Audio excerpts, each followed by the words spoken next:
The woman on the bench was breaking apart in the middle of Grand Central Station, and no one noticed. Or maybe they did, but no one cared enough to stop. No one except a 5-year-old girl clutching her last $5, money meant for a book, not a stranger. A crumpled bill, a crying stranger, and a little girl who had no idea that $5 would crack open a billionaire's guarded heart and rewrite 3 lives forever. What followed would expose a secret worth billions and prove that sometimes the smallest hands carry the greatest power. Before we continue, please tell us, where in the world are you tuning in from? We love seeing how far our stories travel. Daddy, why is that lady crying? Travis Shields felt his daughter's small hand tighten around his fingers. They were standing on the crowded platform of Grand Central Station, waiting for the Brooklyn train, and Nenah's blue eyes were locked on a woman sitting alone on a bench 20 feet away. The woman's shoulders were shaking. Even through the chaos of commuters rushing past, Travis could see the tears streaming down her face. "I don't know, sweetheart," he said quietly.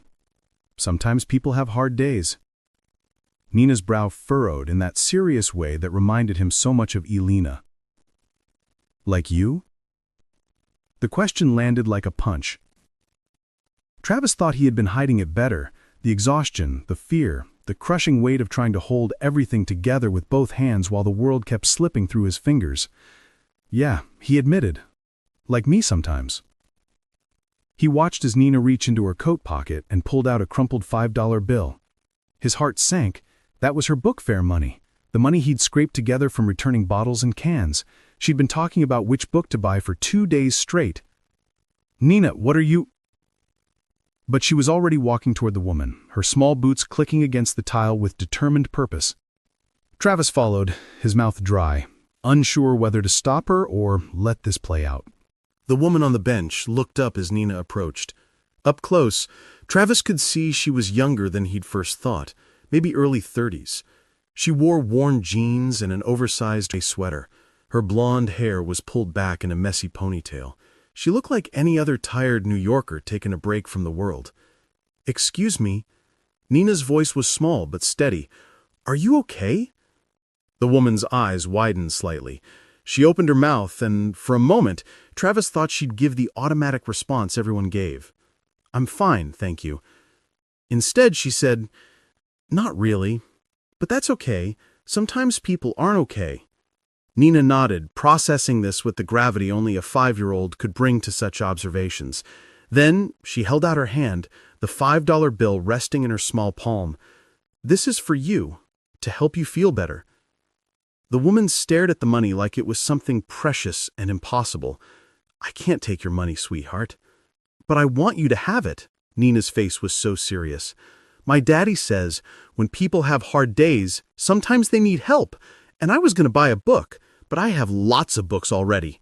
You look like you need this more." She paused, and Travis watched as something shifted in his daughter's expression, something older than her years, something that carried the weight of loss she was too young to fully understand. "My mommy always said that kindness costs nothing, but it's worth everything. She's in heaven now, but I still remember." Travis saw the exact moment the woman's carefully constructed walls cracked. Her eyes filled with fresh tears, but these were different. Not the hollow tears of loneliness, but something warmer, something that looked almost like hope. "What's your name?" the woman asked, her voice barely above a whisper. "Nenah. Nenah Shields. That's my daddy." She pointed back at Travis, who felt suddenly exposed under the woman's gaze. He stepped forward, his hands shoved deep in the pockets of his broken zippered jacket. "I'm so sorry. Nenah, you can't just give your money to strangers." "But she needed it, Daddy." "I know, sweetheart, but—" "It's fine," the woman interrupted. She was looking at the $5 bill like it held answers to questions she'd been asking for years. "She's remarkable. This is the kindest thing anyone has done for me in a very long time." Travis studied her face. There was something there, a loneliness that matched his own, a recognition of what it meant to carry burdens no one else could see. "She gets it from her mother," he said quietly. The announcement echoed through the station. Brooklyn line, departing in 5 minutes. That's us, Travis said, gently taking Nenah's hand. We have a doctor's appointment.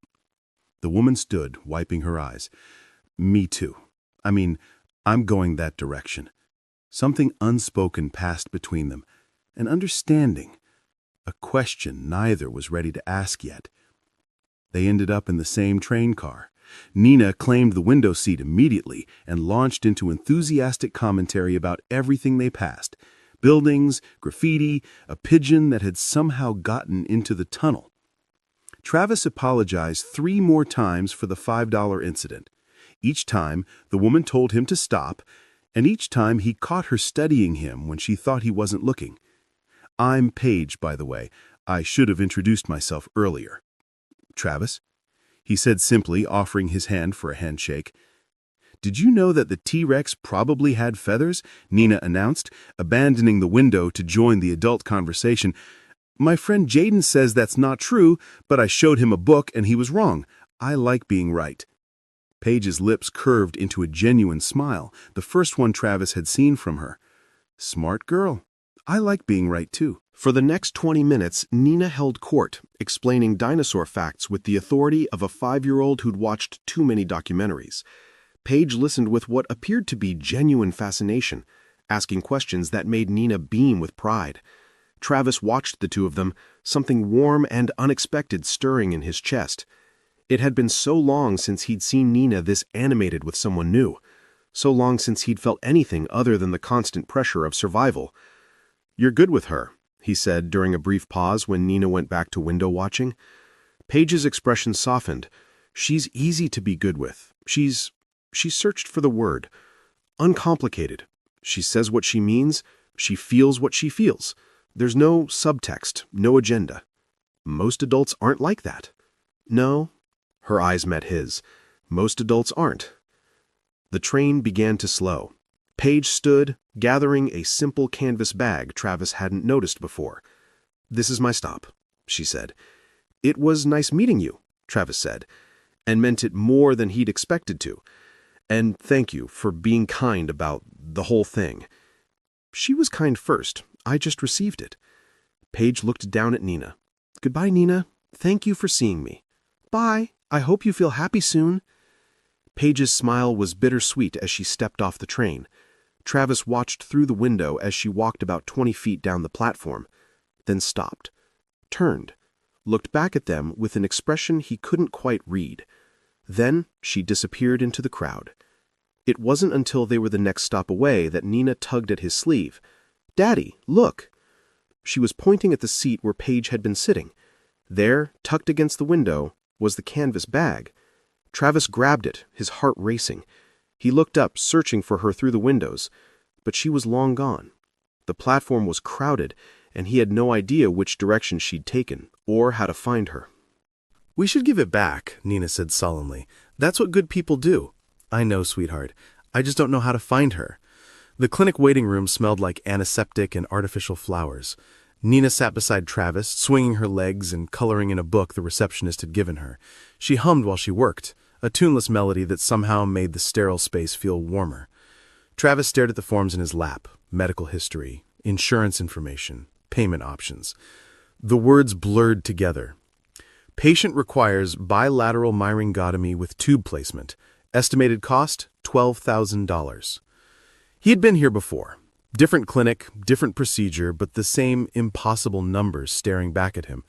The same crushing realization that no matter how hard he worked, how many hours he put in, how much he sacrificed, it would never be enough. 2 years ago, he would have had the money. 2 years ago, he had a good job, a savings account, a life that made sense. But 2 years ago, Elena had still been alive. The memory hit him without warning, the way they always did, sharp and sudden like a knife between his ribs. "Promise me you'll take care of our girl." Elena's hand in his, so thin he was afraid to squeeze too hard. The hospital room dim, machines beeping steady rhythms that sounded nothing like a heartbeat. "I promise. And promise me you won't stop living. Nenah needs you whole, Travis, not broken, not just surviving." "I don't know how to do that without you." "You'll figure it out." Her smile was weak but certain. "You're stronger than you think." He kept the first promise. Barely. But the second one, that felt impossible some days. After Elena died, everything unraveled. The medical bills had drained their savings, the funeral costs had taken the rest, and Travis had lost his job. Not immediately, but gradually, as he'd burned through sick days and vacation time and every ounce of goodwill his boss had for him. "I'm sorry," his manager said, sliding termination papers across the desk, "but we need someone who can actually be here." Travis hadn't argued. He just signed the papers and gone back to the hospital where Elena was waiting for her next round of chemotherapy that wouldn't save her. Getting another job in his field, logistics coordination, had proven impossible. 2 years out of the workforce, references that came with asterisks, an employment gap that made hiring managers nervous. So he'd taken whatever work he could find. Loading trucks at a warehouse, cleaning offices at night, odd jobs through apps that paid minimum wage and offered no benefits. 60 hours a week, and he still barely made rent. "Mr. Shields?" Dr. Harrison appeared in the doorway, a kind-faced woman in her 50s who'd been treating Nenah's hearing issues for 3 months now. Travis stood, leaving Nenah with her coloring book. They stepped into the hallway, and he already knew what she was going to say from the expression on her face. "We can't wait much longer," Dr. Harrison said gently. "The fluid buildup is getting worse. If we don't do the surgery soon, there's a real risk of permanent damage to her hearing." "I know." Travis's voice was rough. "I'm working on the money. I've got 10,000 saved. I just need 2,000 more." "I know." She touched his arm briefly. "We can set up a payment plan, but the surgery itself needs to happen within the next month. 6 weeks maximum." Travis nodded, his throat tight. "I'll figure it out." But as he signed more papers and collected Nenah from the waiting room, he had no idea how he was going to keep that promise. That night, after Nenah was asleep, Travis sat at their small kitchen table and stared at Paige's canvas bag. He'd been putting off opening it, though he wasn't sure why. Maybe because it felt like an invasion of privacy. Maybe because it represented something he didn't understand yet, a connection he hadn't expected to feel with a stranger who'd cried on a bench. Finally, he unzipped it. Inside was a simple wallet, no cash, just a few cards, and a single ID badge with a phone number written on the back. Paige Ross. The name meant nothing to him.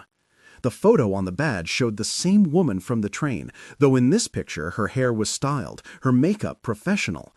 She looked polished in a way that didn't match the worn jeans and tired eyes he'd seen today.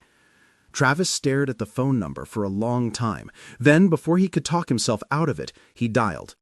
She answered on the third ring. "Hello?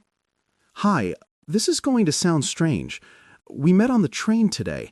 I'm Travis, Nenah's dad, the $5 thing." A pause. Then her voice came back, warmer now, almost relieved. "You found my bag. You left it on the seat. Before we'd noticed, you were already gone. That was careless of me." She didn't sound upset. If anything, she sounded expectant, like she'd been waiting for this call. "I wanted to return it. I could drop it off somewhere, or mail it, or—" "Actually," she interrupted, "would you be willing to meet me? There's a cafe, Cornerstone Coffee in Midtown. Saturday morning, maybe? Around 10? Travis hesitated. He didn't know this woman, had spent maybe 30 minutes in her presence, but there was something about her, something that made him want to say yes. "I could do Saturday." "Perfect." Another pause. "And Travis, bring Nenah with you. I'd love to see her again." Cornerstone Coffee was exactly the kind of place Travis would never have found on his own, tucked between a dry cleaner and a bookshop, small and unassuming, with mismatched furniture and the smell of good espresso. She wore jeans again, a soft blue sweater, minimal makeup, nothing that gave away who she really was. Paige spotted her immediately and ran over like they were old friends. "Hi, we brought your purse. Daddy said we had to be responsible." Paige accepted the canvas bag with a smile that lit up her whole face. "Thank you for taking such good care of it." Travis slid into the seat across from her, suddenly aware of his worn clothes, his scuffed shoes, the general air of struggling that he couldn't quite shake no matter how hard he tried. They ordered drinks, hot chocolate for Nenah, black coffee for Travis, another tea for Paige. The conversation started simple, safe. Where do you live? What do you do? How old is Nenah? Does she like school? Paige was vague about her own life, said she worked in technology, said she traveled a lot. Didn't mention company names or titles or anything that would give away more than she was ready to share. Travis didn't press. He understood the desire for privacy. Nenah, meanwhile, had discovered that Paige had never seen her favorite dinosaur documentary and was explaining the entire plot with the kind of detail that suggested she'd watched it at least 50 times. Nenah headed toward the pastry case, and Travis found himself alone with Paige for the first time since they'd sat down. "Thank you," he said, "for all the dinosaur questions. Most adults just nod and smile. I wasn't pretending." Paige's voice was genuine. "I actually wanted to know if velociraptors really could open doors." Travis laughed, a real laugh, the kind that felt rusty from disuse. "Can they?" According to Nenah, absolutely. According to science, maybe. According to Jurassic Park, definitely. Something in her smile made him feel like maybe the world wasn't as heavy as it had been 20 minutes ago. Before they knew it, Nenah returned with a request for a chocolate croissant and a detailed justification for why she deserved one. The moment passed, but something had shifted between them. They stayed for 2 hours.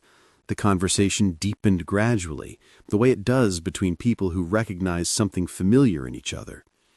Travis told her about Elena, not the cancer, not the death, but who she'd been, her laugh, her obsession with true crime podcasts, the way she danced in the kitchen while making breakfast, even when there was nothing to celebrate. "She sounds wonderful," Paige said softly. She was. And losing her... Travis stopped, the words catching. "It's like someone rearranged the world while I wasn't looking. Everything looks the same from the outside, but nothing fits together anymore." Paige was quiet for a moment. Then, "I lost my parents when I was 15. A house fire. I came home from a school trip to nothing. No family, no possessions, no photographs. Just an aunt who took me in reluctantly and cousins who resented the intrusion." Travis heard what she wasn't saying. The loneliness, the years of feeling untethered, the way loss could reshape you into someone you barely recognized. "Nenah's been having hearing problems," he heard himself say. The words came out before he could stop them, pulled forward by the strange intimacy of this conversation. "Fluid buildup. She needs surgery, but the cost..." He shook his head. "We're working on it."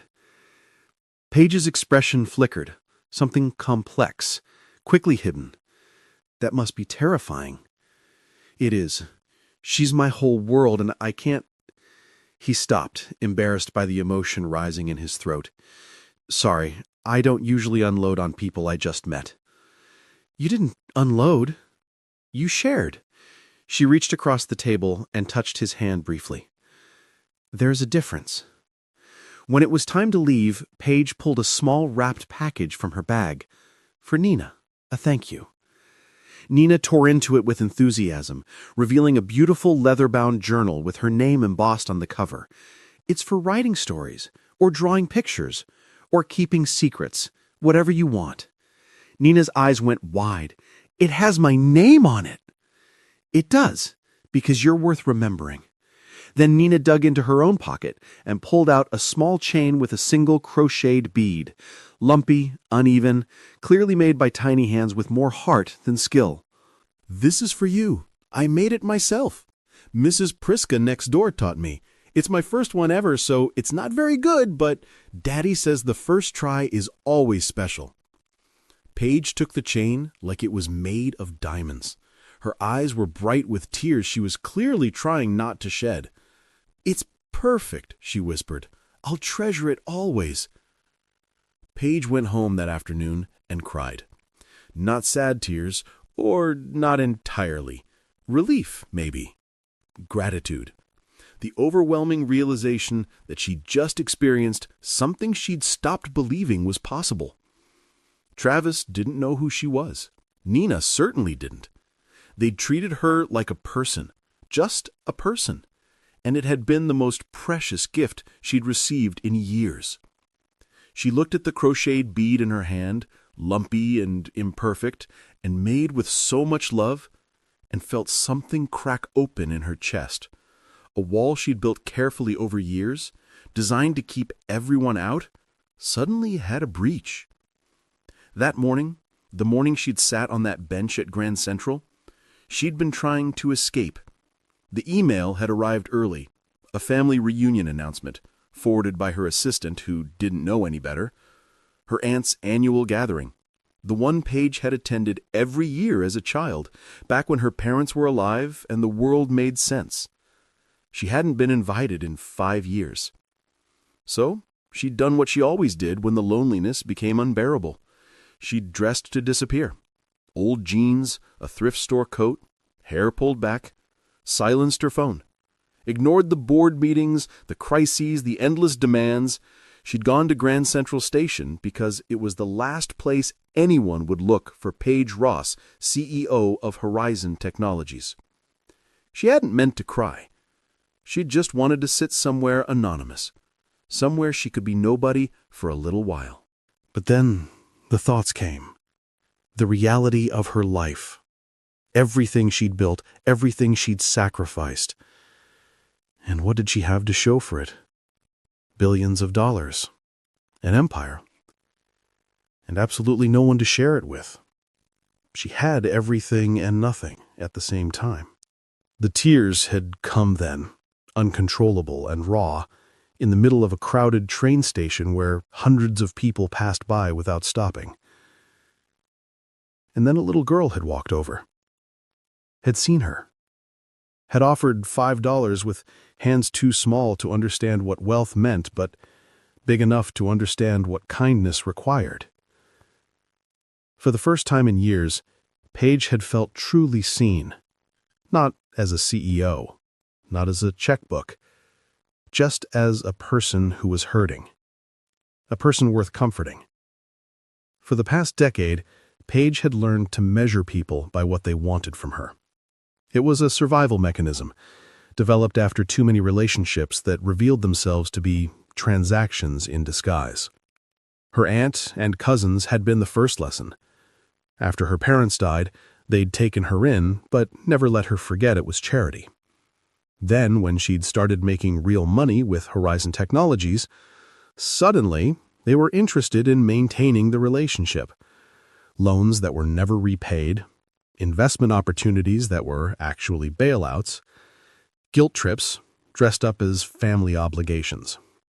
For years, she'd said yes, because they were all she had, because she was terrified of being alone. Then, 5 years ago, she'd finally said no. And they'd cut her off completely. No more invitations, no more calls, just silence. And the occasional passive-aggressive comment that found its way back to her through mutual acquaintances. Romantic relationships had been no better. Every person she dated had eventually revealed an ulterior motive. Networking opportunities, investment requests, the prestige of being seen with a billionaire CEO. So she'd stopped trying, built her empire, made her fortune, and convinced herself that being alone was safer than being used. But then a 5-year-old girl had walked up and given her everything she had. And her father had looked at Paige like she was worth knowing, not worth exploiting. They didn't want anything from her. Couldn't want anything, because they didn't know what she had. And now she knew about Nenah's surgery. The $12,000 gap that was crushing a man who'd already lost everything. She couldn't offer to pay directly. That much was clear. Travis had pride. The good kind. The kind that came from working hard and providing for his family against impossible odds. If she showed up with a check, she'd be insulting him, reducing their connection to a transaction. But she could help anonymously. Paige spent the rest of the weekend making calls. She found the best pediatric ear surgeon in the tri-state area, Dr. Eleanor Whitfield at Manhattan Specialty Clinic, renowned for her work with children. She set up a fund through a shell foundation she'd created years ago for exactly these kinds of interventions. By Monday morning, everything was in place. She had her assistant draft a letter herself, choosing every word carefully. Dear Mr. Shields, we are pleased to inform you that your daughter, Nenah Shields, has been selected for full surgical coverage through our Pediatric Care Initiative. We have only one request. Please tell Nenah to spend her $5 on the book she wanted. She'll understand. Paige read it 3 times before approving it. Then she sat in her office, 40 floors above Manhattan, walls of glass that made her feel both powerful and invisible, and wondered if she'd just made the bravest or most cowardly decision of her life. The letter arrived on a Tuesday. Travis had been sitting at his kitchen table, staring at bills and trying to figure out which ones could wait another month when he saw the envelope. Whitfield Foundation, a name he'd never heard. He almost threw it away, assuming it was junk mail. But something made him open it. We are pleased to inform you. Full surgical coverage. Please tell Nenah to spend her $5 on the book she wanted. Travis read it 3 times. Then he sat down on the kitchen floor and cried. The $5 comment. It had to be Paige. There was no one else who could have known. But why anonymously? And why hadn't she said anything at the cafe? He tried calling her that night. The number went straight to voicemail. Paige, it's Travis. I got the letter. I know it was you. I don't know how to thank you. Please call me back. Nothing. He tried again 3 days later. Same result. A week passed, then 2. The surgery happened exactly as the letter promised. Dr. Whitfield was extraordinary. Kind, competent, explaining everything in Nenah's terms could understand. The procedure was textbook perfect. The fluid was drained, the pressure relieved, and Nenah's hearing was fully preserved. She spent one night in the hospital, charming every nurse on the floor and convincing an orderly to sneak her an extra pudding cup. Travis spent that night alternating between overwhelming gratitude and burning confusion. Why would Paige do something so generous and then disappear? He called again and again. The number was still active. It rang before going to voicemail, but she never answered. 2 weeks became 3. 3 became 4. Travis told himself it was fine. She'd done an incredibly generous thing. Maybe she didn't want recognition. Maybe she had her reasons. But it hurt more than he'd expected. He'd felt something in that cafe. A connection. A possibility. Something that had made him think maybe life wasn't done surprising him in good ways. Apparently, he'd been wrong. Paige knew she was being a coward. Every time Travis's name appeared on her phone, she felt a surge of longing so intense it scared her. She wanted to answer, wanted to hear his voice, hear about Nenah, hear that the surgery had worked and everything was okay. But answering meant explaining, and explaining meant revealing who she was. She'd seen it happen so many times before. The warmth that turned calculating, the friendship that became networking, the way people's eyes changed when they realized what she could do for them. Travis wasn't like that. She believed it, truly believed it. He was good, genuinely good. But believing wasn't the same as knowing. And Paige had been burned so many times that she'd forgotten how to trust her own judgment about people. So she let the calls go to voicemail, deleted the messages without listening, and told herself it was better this way. She wore Nenah's crocheted bead on a chain around her neck, tucked beneath her shirts where no one could see it. In meetings, she'd reach up and touch it, remember what it felt like to be seen. And then she'd tell herself that some things weren't meant to last. 4 weeks after the surgery, Travis took Nenah to Cornerstone Coffee. It wasn't planned. They'd been walking home from a follow-up appointment with Dr. Whitfield. Everything looked perfect. Her hearing was completely normal. And Nenah had spotted the sign. "Daddy, look! That's where we met the nice lady. Can we go in? Maybe she's there." "Sweetheart, I don't think—" But Nenah was already pulling him through the door, her eyes bright with hope. And there, at the same corner table where they'd sat 3 weeks ago, was Paige. She looked up and saw them.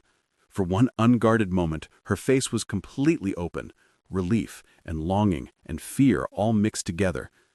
Then she was reaching for her bag, preparing to leave. But Nenah was faster.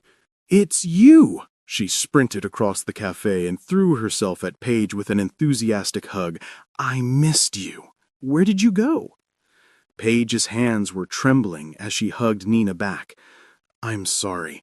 I'm sorry." Travis approached slowly. When Nenah finally released her grip, he slid into the seat across from Paige. "It was you," he said quietly. "Not a question." She closed her eyes. "Yes. The surgery, the foundation, all of it. Yes. Why didn't you tell me? Why did you disappear?" Paige was quiet for a long moment. When she spoke, her voice was barely above a whisper. "Because I was afraid. Because everyone I've ever let close has eventually wanted something from me, and I couldn't bear the thought of watching that happen with you. You and Nenah, you saw me, really saw me. Not what I could do for you, just me. And I didn't want to ruin that. Ruin it how?" She took a deep breath. "My name is Paige Ross. I'm the CEO of Horizon Technologies." She paused, her voice quieter now. "I'm a billionaire, Travis, and the reason I disappeared is because everyone who's ever known has eventually wanted something from me. Everyone." Travis was quiet, processing. "You thought I'd treat you differently, if I knew. Everyone does. I'm not everyone." He reached across the table and took her hand. "I'm a warehouse worker who couldn't afford surgery for my own daughter. I'm about as far from your world as it's possible to get." He squeezed her fingers gently. "And I don't care about any of it. Not your money, not your company, not your status." He paused, his voice thick with emotion. I care that you cried on a bench and let a 5-year-old comfort you. I care that you listened to dinosaur facts like they were the most important thing in the world. I care that you accepted my daughter's lumpy crocheted bead like it was treasure." Paige stared at him. The tears she'd been holding back spilled over. "You mean that?" "I mean it." Nenah looked up from the sugar packet she'd been folding. "Why is everyone crying? Is this a sad day?"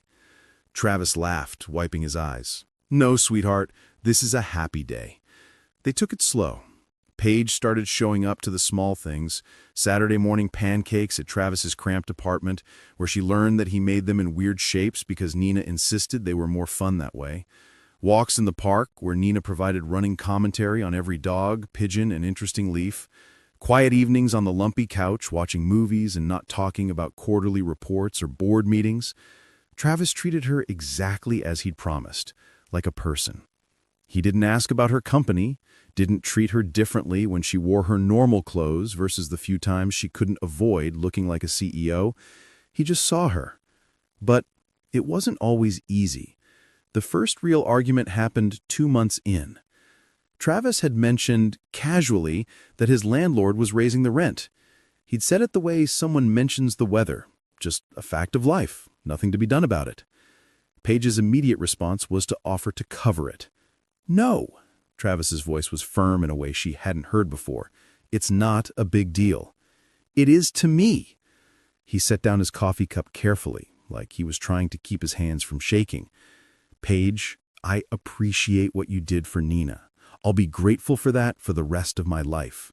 But I need to handle my own bills. That's pride talking." "Maybe, but it's my pride." His eyes met hers. "If you start paying my rent, what am I? What does this become?" Paige had wanted to argue, wanted to point out that money meant nothing to her, that helping the people she cared about was the whole point of having it. But she saw something in his face that stopped her, a line she couldn't cross without losing him. "Okay," she said quietly. "I understand." And slowly, painfully, she learned to let him struggle, to sit beside him while he worked through problems instead of solving them for him, to offer support instead of solutions. It was the hardest thing she'd ever done. Travis, for his part, had his own learning to do. When Paige offered to take Nenah to a museum, a special exhibit Nenah had been talking about for weeks, Travis almost said no. The tickets were expensive, and he couldn't afford to pay his share. But Paige had pulled him aside, her voice gentle but firm. "This isn't about money. This is about me wanting to spend time with someone I care about. If our positions were reversed, if you had something you wanted to share with me and Nenah, would you want me to say no just because I couldn't contribute financially?" He'd thought about it. Then, reluctantly, he'd said yes. Accepting her help without feeling bought took practice. But slowly he learned the difference between charity and care. They had other arguments too, about boundaries, about what was appropriate, about the time Paige suggested hiring a private tutor for Nenah's dinosaur obsession, and Travis had looked at her like she'd lost her mind. "She's 5, Paige. She doesn't need a tutor. She needs library books and imagination. But what if she wants to really pursue this? Then we'll support her when she's old enough to know what pursue means. Right now, she just likes dinosaurs. Let her be a kid." Paige had backed down, and secretly, she had been relieved. She'd been testing herself, making sure she didn't slip back into the habit of throwing money at everything. Travis kept her grounded in ways she desperately needed. 3 months in, something shifted. Travis came home one evening with an expression Paige had never seen before, something between excitement and disbelief. "I got a job. A real one. Logistics coordinator at a distribution company in Queens." Nenah cheered. Paige stood up, her heart swelling. "Travis, that's amazing. He know you probably want to celebrate, but I need to say something first." He looked at her directly. "You didn't help with this, did you? You didn't call anyone or put in a word or—" "No." Paige's voice was firm. "I didn't. You told me you needed to do this yourself, and I respected that." She had wanted to help, had fought the urge every single day for 3 months to make a phone call, to leverage her network, to smooth the path for him. But she'd known that if she did, it would break something fundamental between them. "I believe you." Travis's shoulders relaxed. Then he smiled. A real, genuine smile that made him look years younger. "I start next week. Benefits and everything. It's not much, but it's stable.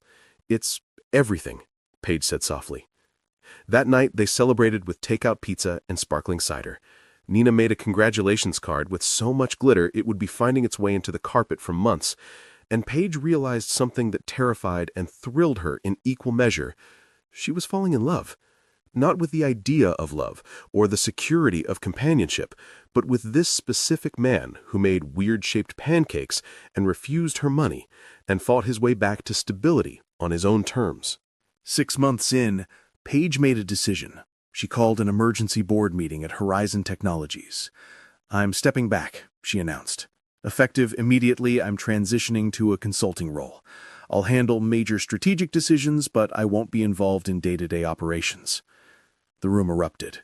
Questions, objections, concerns about shareholders and optics and succession planning. Paige let them talk. Then she held up a hand.